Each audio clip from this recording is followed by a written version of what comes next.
quelques jours plus tard. Bonjour docteur. Je viens vous parler de la patiente de la chambre 12, la vieille dame qui tousse beaucoup. Depuis qu'elle est ici, personne n'est venu la voir. On dirait qu'elle est toute seule au monde. Oui, elle était venue avec son fils, Ibrahim, je crois. Je lui ai même prescrit les médicaments pour continuer le traitement de sa mère. Mais depuis ce jour-là, je ne l'ai plus vue revenir. Ni un appel, ni une visite. Eh, quel genre d'enfants sont ces gens? Comment peut-on laisser sa propre mère comme ça? Ça me fait mal au cœur, docteur. C'est la société d'aujourd'hui, on oublie les parents dès qu'ils deviennent vieux et malades. C'est triste.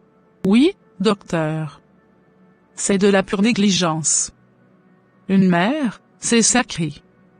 Ces enfants ne savent même pas la valeur de celle qui leur a donné la vie.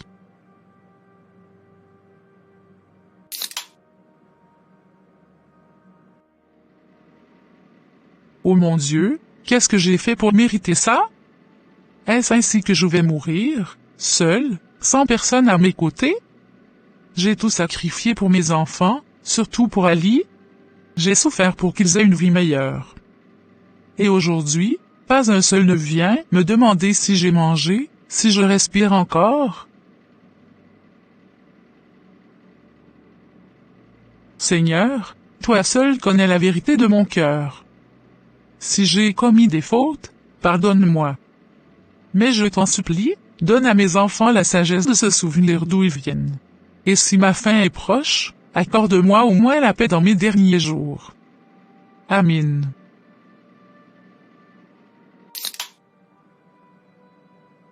Ali, tes petits frères sont là.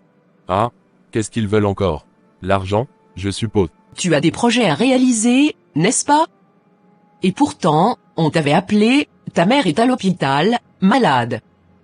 Et à cause de tes projets, tu veux la laisser mourir là-bas? Ah, donc tu. Et qu'ont-ils fait de leur comportement? C'est ça votre cœur? On dirait de la sorcellerie, Ali, que rien ne peut les toucher. Alors tu me traites de sorcier maintenant. Non, Ali, je te dis juste la vérité. Ce n'est pas normal de laisser ta mère seule dans ce moment-là.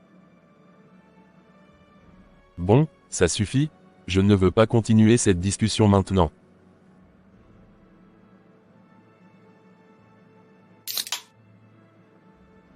Oui, qu'est-ce qui vous amène chez moi si tard? Ali, c'est à propos de la santé de notre mère. Écoutez, je n'ai pas d'argent pour le moment. Je compte le récupérer et vous le remettre lundi. Ali, si maman ne tient pas jusqu'à lundi, qu'est-ce qu'on va faire? Ali, tu devrais juste dire la vérité. Dire que tu ne peux pas aider pour l'instant, plutôt que de tourner autour du pot. Écoutez, si vous voulez, il y a mamie, la guérisseuse. Elle peut préparer une décoction spéciale pour maman. Avec ça, elle pourrait aller mieux.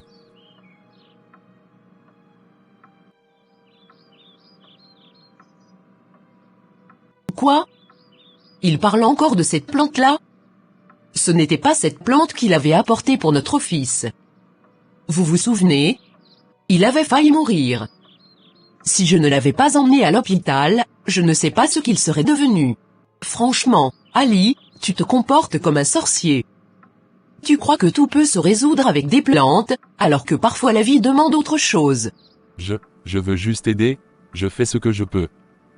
Ali, cette fois, il faut être sérieux. On ne peut pas jouer avec la vie de maman comme on a joué avec celle de notre fils. Si tu veux agir, agis correctement.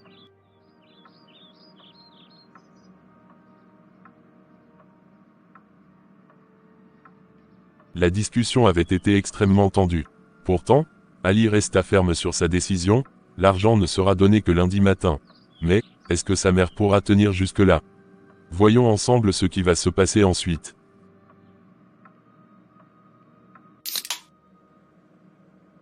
Ah, monsieur Ali, vous êtes là. Approchez s'il vous plaît, installez-vous. Merci beaucoup, monsieur Kabir. Alors, monsieur Ali, que puis-je faire pour vous? Je suis venu déposer le reste de l'argent. Comme ça, vous pourrez terminer les travaux de la maison. Très bien, vous pouvez nous le donner. Oui, voici votre chèque de 60 milliards. Tout y est, votre main-d'œuvre, vos honoraires, même le bonus. Je veux que le chantier avance vite, parce que j'ai déjà un autre projet en tête. Ah, merci beaucoup, monsieur Ali. Ne vous inquiétez pas, nous allons accélérer. Dans 2 ou 3 mois, tout sera terminé. Parfait, c'est exactement ce que je veux entendre. Vous venez de dire que vous voulez commencer un autre projet, est-ce que c'est la construction de votre nouveau terrain? Oui, mais ce sera après. Le jour où on s'est quitté, j'ai vu une voiture, tellement belle. Elle a vraiment attiré mon attention. Quelle marque? Une Toyota Fortuner.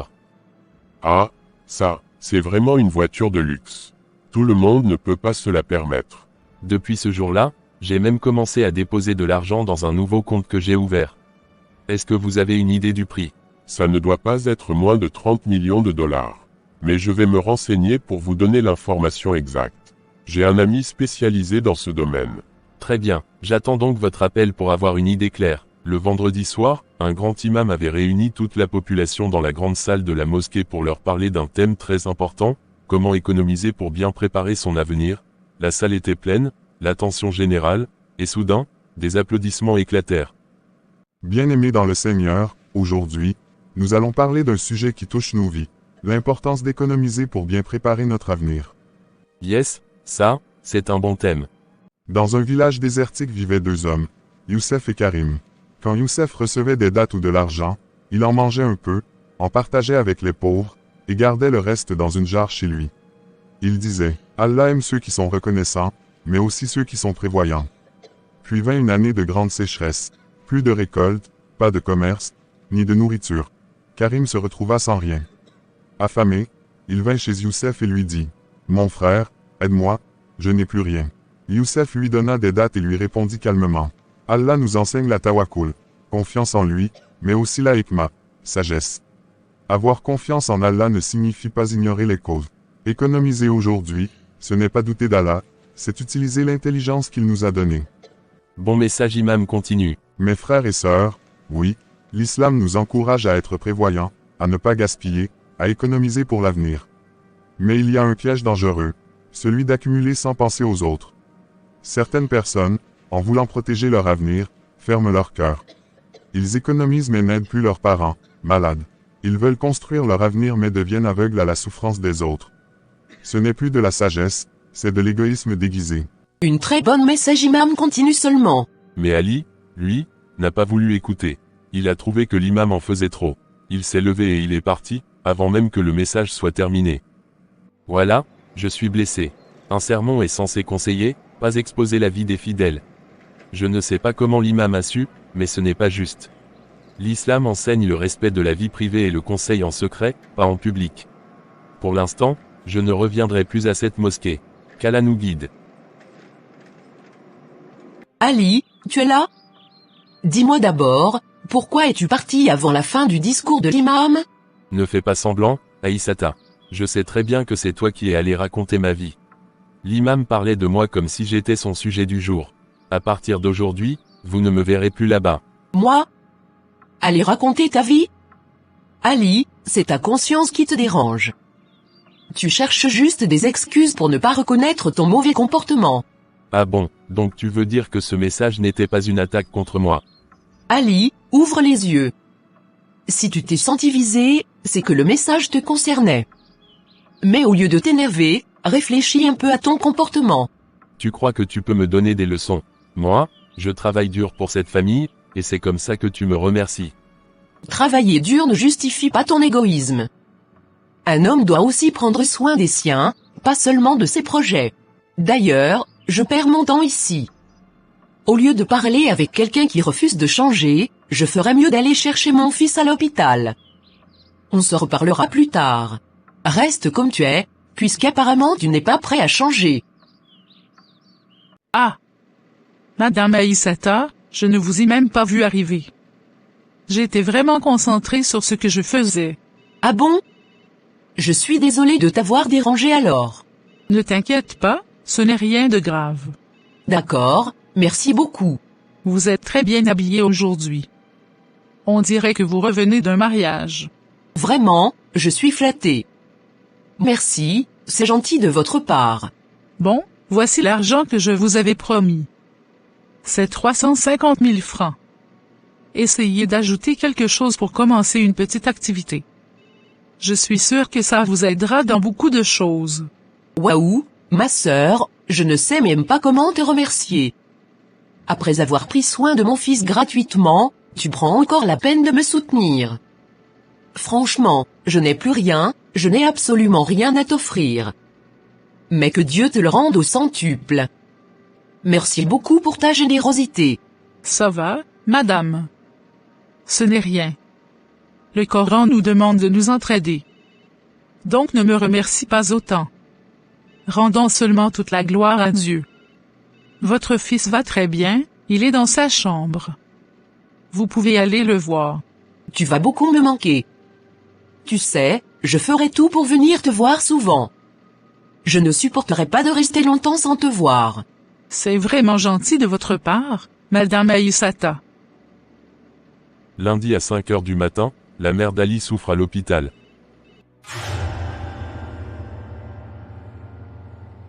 Quoi? Qu'est-ce qui se passe là-bas? Madame, réveille-toi. Non, tiens, docteur. Venez vite. Je crois que cette femme âgée, qu'on avait laissée ici depuis, est décédée. Quoi? Vraiment? Elle s'est effondrée, et maintenant elle est allongée par terre, elle ne bouge plus. Peu de temps après. Elle est morte. Il faut que ses enfants viennent d'abord pour décider si on l'amène à la morgue. Depuis que j'attends l'appel d'Ali pour qu'on aille acheter des médicaments. Toujours rien. Je ne sais même pas à quoi il pense vraiment. Bonjour, Mounasr. Racontons-nous près de la grande pharmacie à l'hôpital pour acheter des médicaments. Bien, j'arrive. Peu de temps après. Alors madame, voici l'ordonnance pouvant nous avoir ces médicaments. Ça et ça vous coûte 350 000. Voilà l'argent, fais vite s'il vous plaît. Quelques minutes plus tard. Alors docteur, voici tous les médicaments que vous avez prescrits sur l'ordonnance. Je pense que maintenant vous pouvez commencer le traitement. C'est maintenant que vous étiez venu. Vous étiez où? Vous êtes quel géant d'enfant? Vous avez amené votre mère avec une grande retard, car sa maladie avait déjà avance. On vous donne l'ordonnance pour les médicaments à acheter. Mais vous allez faire une semaine. Je crois que vous êtes soulagé de ce qui est arrivé à votre mère. Quoi? Docteur, qu'est-ce qui lui est arrivé? Dis-nous. D'abord docteur, est-ce qu'il se passe quelque chose? Oui, depuis ce matin, à 5 heures, votre mère a quitté ce monde. Voilà, ce qui arrive souvent, quand on néglige les choses importantes. Maintenant Ali va devoir faire face à la colère de ses frères. Ali. Tout ça, c'est à cause de toi. Nous, on avait déjà fait la cotisation depuis longtemps. Il ne restait qu'un petit montant à compléter, et même ça, tu n'as pas été capable de le donner. Comment tu peux dire ça, Mouna? Tu crois vraiment que c'est à cause de moi que maman est morte? Oui, Ali, à cause de toi. Tu crois que j'invente? On a tout fait, tout préparé. Et toi, juste pour compléter cette petite somme, c'était trop pour toi. Tu es vraiment, je ne sais même plus comment te qualifier. Pire que le diable lui-même. Tu dépasses les limites, Mounasr. Je n'ai jamais voulu ça. Je fais ce que je peux, moi aussi. Ce que tu peux, tu appelles ça faire ce que tu peux. Maman avait besoin du traitement. Elle attendait qu'on revienne. Et toi, tu étais là, à traîner, alors que nous on courait partout pour essayer de la sauver. Arrête de dire que c'est ma faute. Je suis aussi détruit que toi. J'aurais dû y aller moi-même. J'aurais dû emprunter l'argent à mes amis, ou à n'importe qui. Pourquoi j'ai compté sur toi, Ali? Pourquoi? Je m'en veux tellement. Mounasr. Je suis désolé. Mais ce n'est pas en me détruisant que maman reviendra. Peut-être pas. Mais ce qui est arrivé, Ali, ça restera toujours dans mon cœur. Toujours. Mamie, bonjour. Ah mon petit Mamadou. Enfin tu es guéri. Je suis tellement ravi de te voir en bonne santé. Elle soupire. La stupidité de ton père, heureusement que tu vas mieux maintenant. Bonjour maman. J'espère que tu vas bien. Ah, Aïssata, ma fille. Oui, je vais très bien. Approche, embrasse-moi.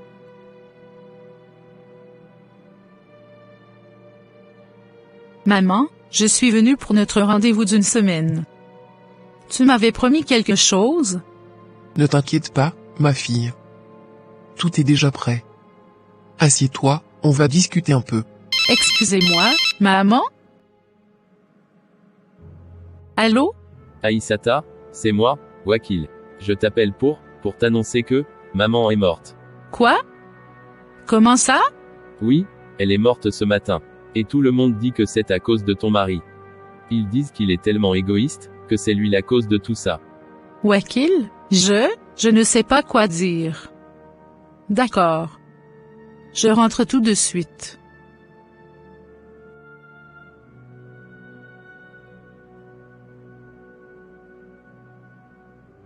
Aïssata? Qu'est-ce qu'il y a, ma fille? Tu es devenue toute pâle. Maman, c'est grave. La mère de mon mari, elle vient de mourir.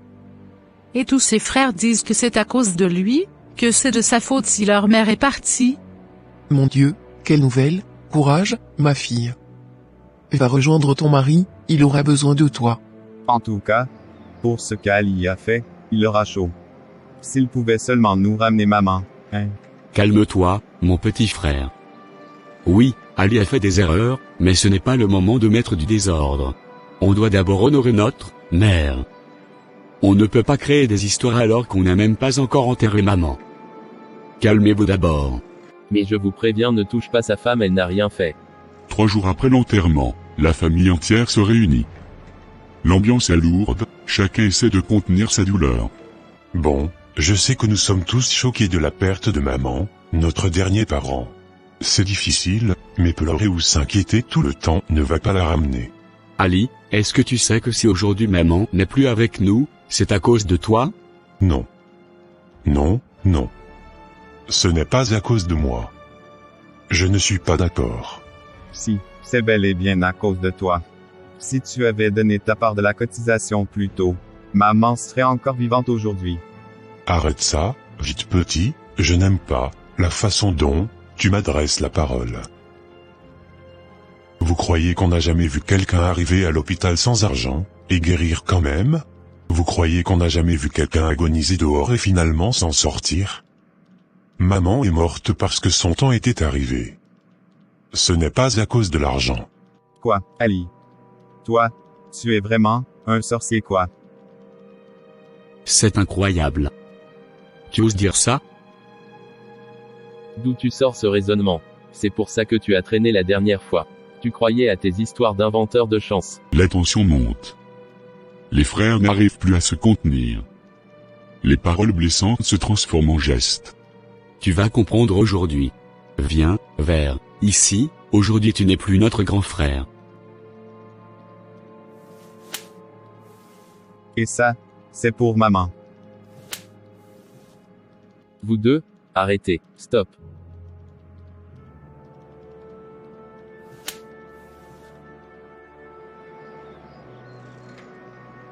Mon Dieu, je dois disparaître d'ici.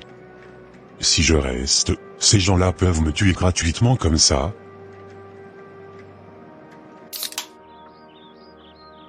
Ali, où sont tes habits? Où sont passés tes vêtements ainsi que tes chaussures? À partir d'aujourd'hui, je n'ai plus de famille. Plus rien ne me retient. Si quelqu'un se met sur ma route, je pourrais lui faire du mal. Plus tard. Pourquoi es-tu revenu si tard, et sans vêtements? Qu'est-ce qui t'est arrivé? Mes frères. Mes stupides frères. Ils m'ont frappé, ils m'ont laissé comme ça. Mais alors, pourquoi avoir dit que tu n'as plus de famille? Parce qu'à partir de maintenant, s'ils mettent un pied ici, je les ferai emprisonner. Et je jure qu'ils ne sortiront jamais. Il était trop en colère. Elle n'avait pas la force, ni l'espace, pour lui offrir un conseil. Et la maison, cette nuit-là, s'est tue. Quelques jours plus tard. Je vois que ton alimentation marche bien, vraiment bien. Et la façon dont tu as décoré la maison, c'est magnifique. Oui, tout marche à merveille, grâce à Dieu. Ali, tu es encore en colère contre tes frères? Tu ne penses pas que c'est le moment idéal pour faire la paix? Pourquoi tu me parles encore d'eux maintenant? Tu veux réveiller ma colère? Tu veux vraiment que je recommence à m'énerver? Beaucoup de jours passèrent ainsi. Ali et ses frères, rien ne s'arrangeait. Le courant ne passait plus, comme si une rivière avait été coupée net. Et maintenant, voilà qu'Ali lui-même commença à avoir de la fièvre. Voyons ce qui va se passer. Ali, je vois que vous ne vous sentez pas bien du tout. Vous êtes allé à l'hôpital? Non, non, ce n'est rien de grave. Ne vous inquiétez pas pour ça, monsieur Karim. Tout va très bien. Rien, vraiment? Oui, rien de grave. Et vous? Ça va de votre côté? Moi, ça va. Mais vous tremblez comme ça, vous toussez sans arrêt, vous appelez ça rien? Je vous assure, c'est rien. Si vous le dites, mais rappelez-vous, la santé passe avant tout. On ne peut pas l'acheter. Si ça ne va pas, allez faire des examens. Il faut savoir ce qui ne va pas. C'est bien compris, monsieur Kabir. Mais je vous assure que tout va très bien. Très bien. Si je vous ai fait venir ici, c'est pour vous annoncer la bonne nouvelle, votre maison est terminée. Tout est prêt. Vous pouvez faire le nettoyage et habiter dès que vous voulez. Yes. Je suis tellement brave. Enfin, mon plus grand rêve s'est réalisé. Il ne me reste plus qu'à acheter cette voiture de luxe. Alors, monsieur Kabir, avez-vous une idée du prix du véhicule dont je vous avais parlé? Oui. Pour le faire venir depuis l'Amérique jusqu'ici, ça va coûter entre 45 000 et 50 000 $. Vous pouvez avancer 20 000 $ pour la commande. Le bateau mettra environ 3 à 4 mois pour l'amener. Et vous pourrez payer le reste petit à petit. Waouh! Donc les choses sont vraiment très simples. Je vais vous avancer 25 000 $ maintenant pour lancer la commande. Et une fois que la voiture arrive, je vous compléterai les 25 000 $ restants. Je savais que vous étiez un homme de parole. Quand vous dites quelque chose, vous finissez toujours par l'obtenir. Oui. Je ne peux pas aller vivre dans une magnifique maison comme la mienne, en marchant à pied, ou en conduisant une simple voiture, non. J'ai toujours rêvé grand. Donc je dois faire les choses en grand. Très bien, monsieur Ali. Mais veillez aussi sur votre santé, parce qu'elle passe avant tout. Ne vous inquiétez pas. Tout va très bien.